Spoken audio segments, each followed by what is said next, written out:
सगळे green tea सारखे नसतात. आपण अनेक वर्षांपासून ग्रीन टी बद्दल ऐकत आलो आहोत. ग्रीन टी आरोग्यासाठी चांगला असतो, वजन नियंत्रणासाठी मदत करू शकतो, शरीराला हलकं वाटायला मदत करू शकतो, मेटाबॉलिझम सपोर्ट करू शकतो, बॉडी डिटॉक्सिफिकेशनमध्ये भूमिका बजावू शकतो. हे सगळं आपण ऐकत आलोय. पण एक प्रश्न फार कमी लोक स्वतःला विचारतात. ग्रीन टीमध्ये नेमकं असं काय असतं ज्यामुळे जगभर त्याच्यावर इतकं मोठ्या प्रमाणावर सायंटिफिक रिसर्च केलं जातं? आणि त्याहूनही मोठा प्रश्न, सगळे ग्रीन टी प्रॉडक्ट्स खरंच सारखे असतात का? कारण खरं सायन्स फक्त ग्रीन टी नावामध्ये नाही, तर ग्रीन टी मधल्या कॅटेकिन्स नावाच्या अत्यंत शक्तिशाली बायोॲक्टिव्ह मॉलिक्युल्समध्ये आहे. हे कॅटेकिन्स ग्रीन टीची खरी ताकद मानली जातात. विशेषतः EGCG म्हणजे एपिकॅटेकिन गॅलेट. हा कॅटेकिन मॉलिक्यूल जगभरातील रिसर्चर्ससाठी अत्यंत महत्त्वाचा विषय बनला आहे. Metabolism, fat oxidation, oxidative stress, detoxification, cardiovascular support, cellular protection, inflammation, gut microbiome, insulin sensitivity आणि कॅन्सर बायोलॉजीपर्यंत अनेक वेगवेगळ्या क्षेत्रांमध्ये या मॉलिक्युल्सवर संशोधन सुरू आहे. पण इथेच एक फार मोठी आणि महत्त्वाची सायंटिफिक गोष्ट सुरू होते. हे कॅटेकिन्स फक्त ग्रीन टीमध्ये असणं पुरेसं नसतं, कारण कॅटेकिन्स हे अत्यंत सेन्सिटिव्ह बायोॲक्टिव्ह मॉलिक्युल्स आहेत.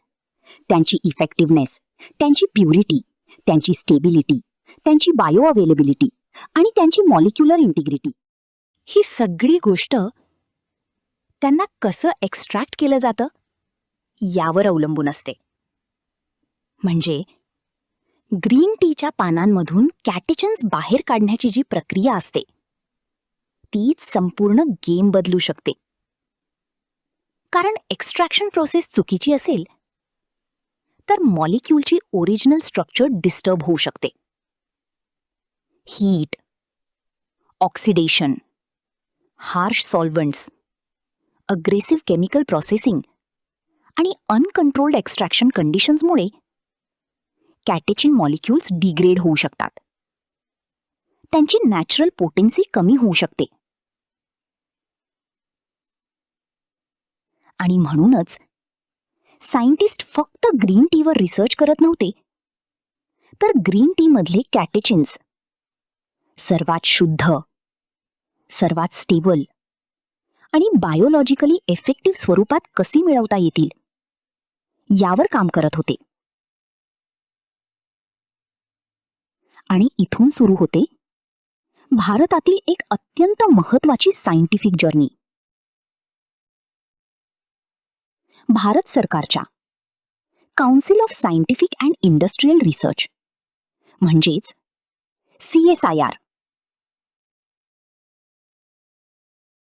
अंतर्गत काम करणाऱ्या institute of Himalayan bioresource technology म्हणजेच IHBT मधील सायंटिस्ट्सनी ग्रीन टी कॅटेचिन्स एक्स्ट्रॅक्शनसाठी एक अत्यंत ॲडव्हान्स्ड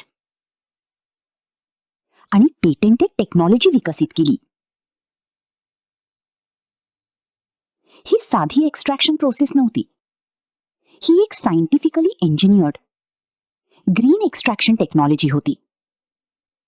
या टेक्नॉलॉजीचा उद्देश फक्त कॅटेचिन्स मिळवणं नव्हता, तर कॅटेचिन मॉलिक्युल्सची मॅक्सिमम नॅचरल इंटिग्रिटी प्रिझर्व्ह ठेवणं हा होता. या प्रोसेसमध्ये fresh green tea leaves carefully select केल्या जातात.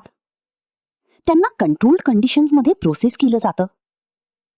ऑक्सिडेशन मिनिमाइज करण्याचा प्रयत्न केला जातो आणि मॉलिक्युलची नॅचरल स्टेबिलिटी प्रिझर्व्ह ठेवण्यावर भर दिला जातो. ही पूर्ण प्रोसेस क्लीनर, ग्रीनर आणि सायंटिफिकली कंट्रोल्ड ठेवली जाते. म्हणूनच CSIR IHBT द्वारे विकसित करण्यात आलेल्या या प्रोसेसला इंटरनॅशनल पेटंट सुद्धा मिळाले.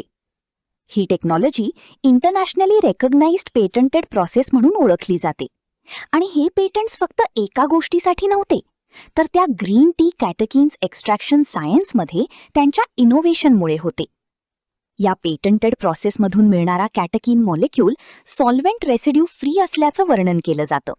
तो क्रिस्टलाइन स्वरूपात असतो आणि हाय बायो अवेलेबिलिटी असलेला मॉलिक्यूल मानला जातो.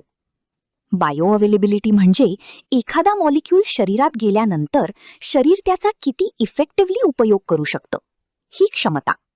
कारण फक्त मॉलिक्यूल शरीरात जाणं पुरेसं नसतं, तो मॉलिक्यूल शरीराला प्रॉपरली युटिलाइज करता आला पाहिजे. आणि म्हणूनच सायंटिफिक एक्स्ट्रॅक्शन टेक्नॉलॉजी इतकी महत्वाची ठरते. या कॅटेकिन मॉलिक्यूलमध्ये मुख्यतः 4 प्रमुख कॅटेकिन्स असतात: EC, EGC, ECG आणि विशेषतः EGCG. यापैकी EGCG हा सर्वात जास्त अभ्यासला गेलेला कॅटेकिन मॉलिक्यूल आहे. रिसर्चमध्ये असं दिसून आलं आहे की EGCG मेटाबॉलिझम सपोर्ट करण्यात भूमिका बजावू शकतो, फॅट ऑक्सिडेशन पाथवेजला सपोर्ट करू शकतो, ऑक्सिडेटिव्ह स्ट्रेस कमी करण्यासाठी अँटीऑक्सिडंट सिस्टम्स ॲक्टिव्हेट करण्यात मदत करू शकतो आणि सेल्युलर लेव्हलवर अनेक पाथवेजवर प्रभाव टाकू शकतो. काही स्टडीजमध्ये COMT enzyme modulation, thermogenesis support, glucose metabolism, NRF2 antioxidant pathway activation आणि डिटॉक्सिफिकेशन रिलेटेड मेकॅनिझम्सवरही कॅटेकिन्सचे परिणाम अभ्यासले गेले आहेत. काही रिसर्चमध्ये कॅटेकिन्समुळे ग्लुटाथायॉन सारख्या महत्त्वाच्या अँटीऑक्सिडंट सिस्टम्सना सपोर्ट मिळू शकतो, असंही दिसून आलं आहे.